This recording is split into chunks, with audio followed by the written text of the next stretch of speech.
নমস্কার বন্ধুরা, সুনিতার হেসেলে সবাইকে স্বাগত। আজ আমি আপনাদের সঙ্গে শেয়ার করব চন্দ্রকলা মিষ্টি। এটা কিন্তু দেখতে যতটাই সুন্দর, খেতে কিন্তু তার থেকেও বেশি সুন্দর। চলুন তাহলে রেসিপিটি শুরু করা যাক। এখানে দেখুন আমি প্রথমেই দুধটাকে বসিয়ে দিয়েছি ক্ষীর তৈরি করে নেওয়ার জন্য। এবার দুধটা তারে জাল হোক, তার মধ্যে আমি ময়দাটাকে মাখিয়ে নেব।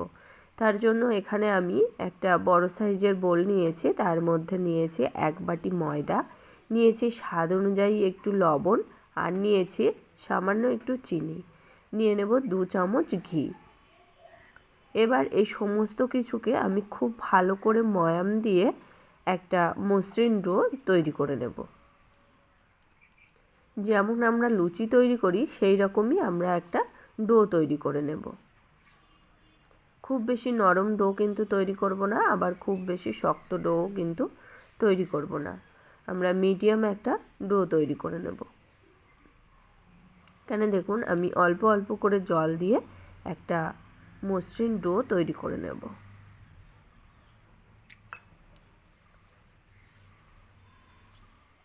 এখানে দেখুন আমাদের ময়দাটা কিন্তু খুব ভালো করে মাখানো হয়ে গেছে। একেবারেই কিন্তু শক্ত না, আবার একেবারে কিন্তু নরমও না। এবার এই ময়দা থেকে আমি ছোট ছোট লেচি করে আমি 30 থেকে 45 মিনিট মতো আমি রেস্টে রেখে দেব। ময়দাটা যত রেস্টে রাখা হবে চন্দ্রকলা কিন্তু ততটাই বেশি সুন্দর হবে, খাস্তা হবে। আমি এইভাবে ছোট ছোট লেচি করে আমি ময়দাটাকে আমি 30 থেকে 45 মিনিট আমি রেস্টে রেখে দেব। এর মধ্যে দেখুন দুধটাও কিন্তু আমাদের অনেকটাই কমে এসেছে। এবার এর মধ্যে আমি দিয়ে দেব 2 থেকে 3 চামচের মতো চিনি। চিনিটা আমি এখানে খুব বেশি ব্যবহার করব না। এবার চিনি দিয়ে এই দুধটাকে কিন্তু আমি আবারও খুব ভালো করে জাল করে নেব। একবারে একটা শক্ত পুর আমরা তৈরি করে নেব। দেখুন দুধটা অনেকটাই কমে গেছে। এইভাবে অনবরত নাড়তে নাড়তেই আমি দুধটার একটা শক্ত পুর রেডি করে নিয়েছি। দেখুন পুরটা যতটা শক্ত হবে ততটাই কিন্তু চন্দ্রকলাটা ভালো হবে। এখানে দেখুন আমি একটা শক্ত পুর তৈরি করে নিয়েছি। এবার এই পুরটাকে আমি একটা প্লেটে নামিয়ে নেব। এই পুরটা কিন্তু ঠান্ডা হলে আরও অনেকটাই শক্ত হয়ে যাবে। এবার এই পুরটাকে আমি খুব ভালো করে ঠান্ডা করে নিয়েছি। ঠান্ডা করে নিয়ে এবার এই ময়দা থেকে আমি ছোট ছোট লেচি নিয়ে ছোট ছোট আমি লুচির আকারে তৈরি করে নেব। আমি নিচের যে লুচিটা দেব সেটা কিন্তু বড় করব, আর যেটা উপরের লুচিটা হবে সেটা কিন্তু একটু ছোট সাইজের হবে। আমি যেভাবে তৈরি করছি চন্দ্রকলা মিষ্টিটা আপনারা অবশ্যই দেখে ওইভাবেই তৈরি করবেন। দেখুন আমি পুরটা দিয়ে দিয়েছি, দিয়ে আমি একটা লুচি দিয়ে এইভাবে দিয়ে হাত দিয়ে চেপে চেপে খুব ভালো করে চেপে নিয়েছি হাত দিয়ে, যাতে পুরটা ভাজার সময় বেরিয়ে না যায়। এবার চারিদিকে এইভাবে হাত দিয়ে মুড়ে মুড়ে আমি চন্দ্রকলাটা তৈরি করে নিয়েছি। এই একই পদ্ধতিতে আমি বাকি সমস্ত চন্দ্রকলাগুলোকে তৈরি করে নেব।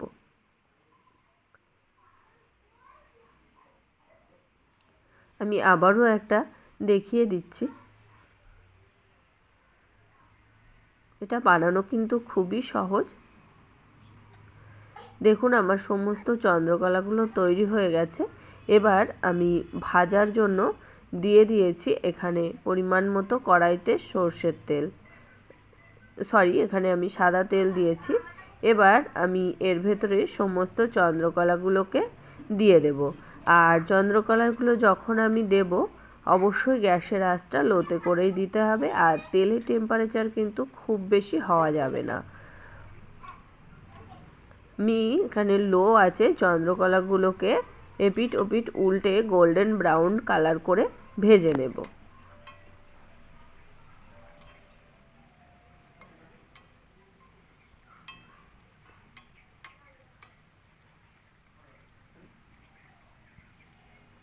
দেখুন চন্দ্রকলাগুলো কিন্তু আমার খুব ভালো করে ভেজে নেওয়া হয়ে গেছে। একবারে গোল্ডেন ব্রাউন কালার করেই আমি চন্দ্রকলাগুলোকে ভেজে নিয়েছি।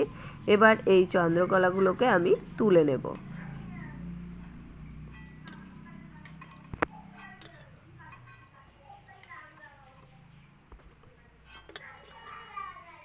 চন্দ্রকলাগুলোকে তুলে আমি একটা প্লেটের মধ্যে নিয়ে নিয়েছি। এবার এই চন্দ্রকলাগুলো যারে ঠান্ডা হবে তার মধ্যে আমি একটা চিনির শিরা তৈরি করে নেব। তার জন্য এখানে আমি একটা ফ্রাইং প্যান নিয়েছি, তার মধ্যে দিয়ে দেব 1 বাটি চিনি আর দিয়ে দেব আমি 1/2 বাটি জল। এবার এই জল আর চিনিটাকে খুব ভালো করে আমি জাল করে নিয়েছি।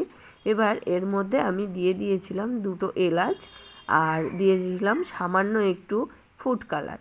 এখানে আপনারা ফুড কালারটা দিতেও পারেন, নাও পারেন, সেটা আর আমি আপনাদের সঙ্গে শেয়ার করা হয়নি। এবার এই চিনির শিরাটাকে আমি খুব ভালো করে জাল করে নেব। একটা ঘন শিরা তৈরি করে নিতে হবে আমাদের। দেখুন চিনির শিরাটা কিন্তু তৈরি হয়ে গেছে, একটু ঘন শিরাই তৈরি করে নিয়েছি।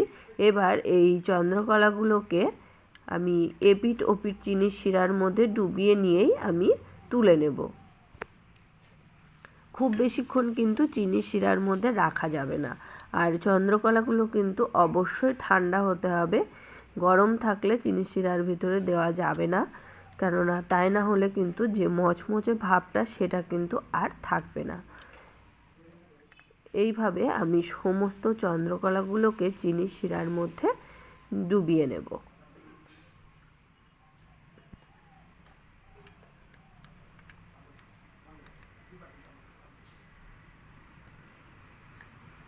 এখানে আমি সমস্ত চন্দ্রকলাগুলোকে একই রকমভাবেই তৈরি করে নিয়েছি। দেখুন চিনির শিরার মধ্যে আমি মাখিয়ে নিয়েছি সমস্ত চন্দ্রকলাগুলোকে।